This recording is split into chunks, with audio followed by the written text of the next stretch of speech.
بسم الله الرحمن الرحيم يا أيها الذين آمنوا لا تأكلوا أموالكم بينكم بالباطل إلا أن تكون تجارة عن تراض منكم ولا تقتلوا أنفسكم إن الله كان بكم رحيما۔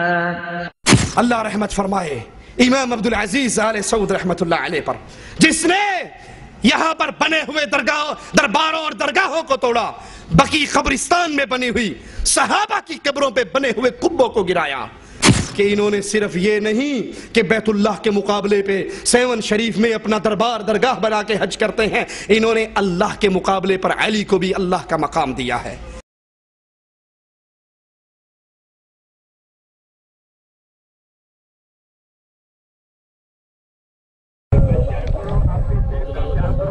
مولا علی کے گھوڑے کے سوم میں سوم بھائی، مولا علی کے گھوڑے کے سوم قدم مبارک اگلے پاؤں مولا علی کے گھوڑے کے۔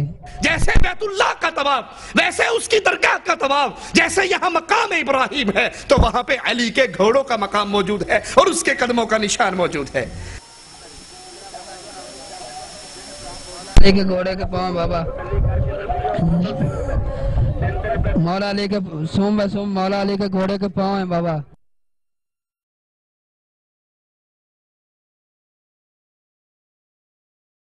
ضعف الطالب والمطلوب، جو پکار رہا ہے یہ بھی کمزور ہے، جس کو پکارا جا رہا ہے وہ بھی کمزور ہے۔ طاقتوں والا کون؟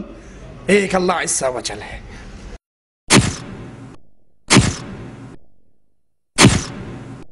کفار مکہ پھر بھی بیت اللہ کا طواف کرتے ہوئے اللہ کا نام لیتے تھے، لیکن آج لال شہباز قلندر کی درگاہ کا طواف کرنے والے یا علی مدد کے نعرے لگا رہے ہیں اور پیچھے انڈین فلموں کے گانے چل رہے ہیں۔ مبارک ہو تم کو یہ حج اہل شرک، اور مبارک ہو اہل ایمان کو بیت اللہ کی زیارت، مبارک ہو بیت اللہ کا طواف۔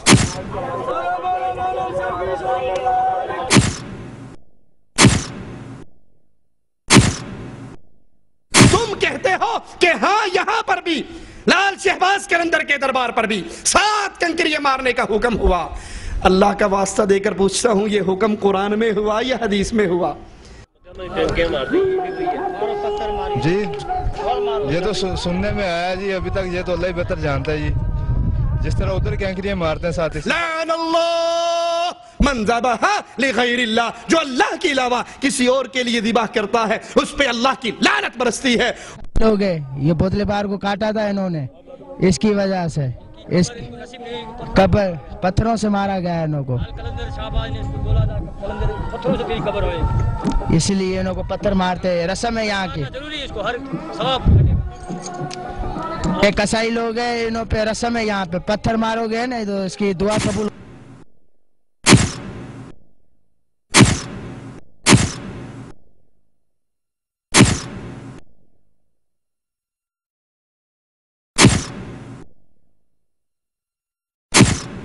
بسم الله الرحمن الرحيم فيه آيات بينات مقام إبراهيم ومن دخله كان آمنا ولله على الناس حج البيت من استطاع إليه سبيلا ومن كفر فإن الله غني عن العالمين۔ السلام علیکم ورحمۃ اللہ وبرکاتہ۔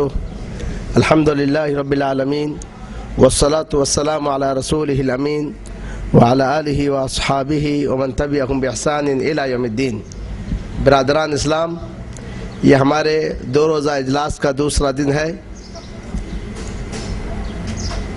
اس پرمسرت موقع پر میں مکتب تعاونی برائے دعوت و ارشاد اور توعیہ جالیات مکہ مکرمہ کی جانب سے حضرت الشیخ سید توصیف الرحمن الراشدی اور آپ تمام حضرات کا پرزور استقبال کرتا ہوں، اور آپ تمام حضرات کا شکریہ ادا کرتا ہوں کہ آپ نے پچھلے پروگرام کی طرح سے اس پروگرام میں شرکت کی۔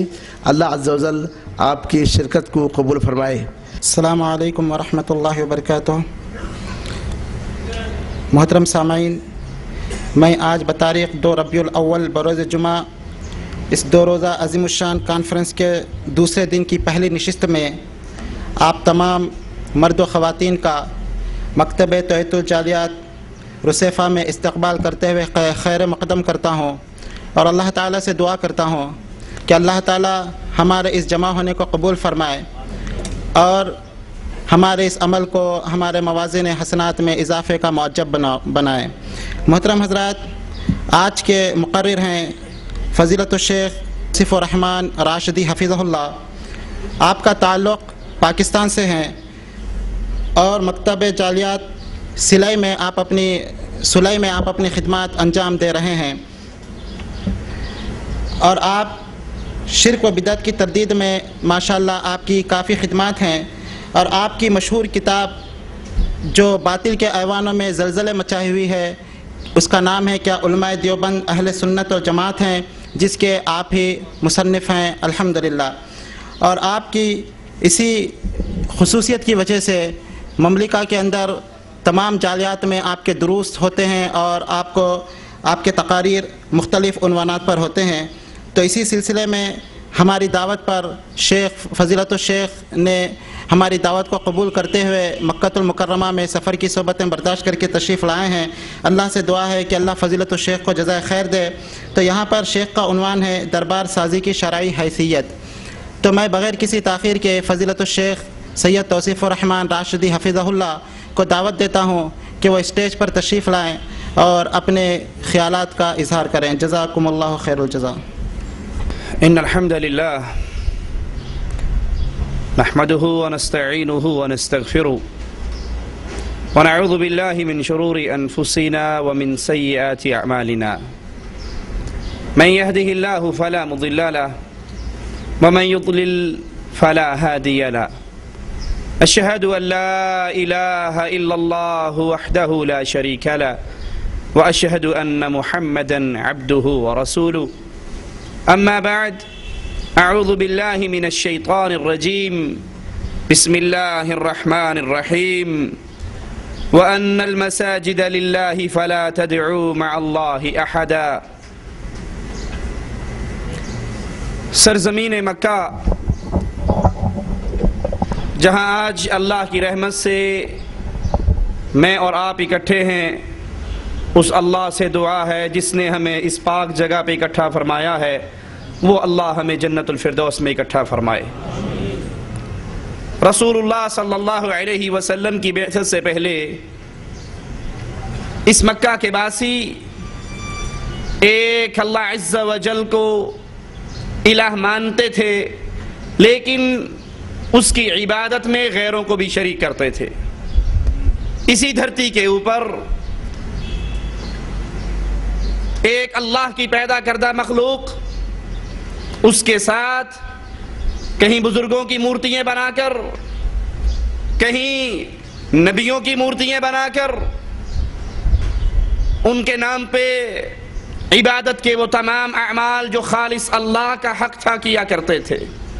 یہ بیت اللہ، یہ اللہ کا گھر بتوں سے بھرا ہوا 360 بت ان کفار نے، ان مکہ والوں نے اپنی حاجت روائی اور مشکل کشائی کے لیے بنا رکھے تھے۔ کبھی کسی کو پوج رہے ہیں، کبھی کسی کو پوج رہے ہیں، اور عقل ان کی اتنی کام کرنا چھوڑ گئی تھی اس شرک کرنے کی وجہ سے، اس گندی دلدل میں اتنا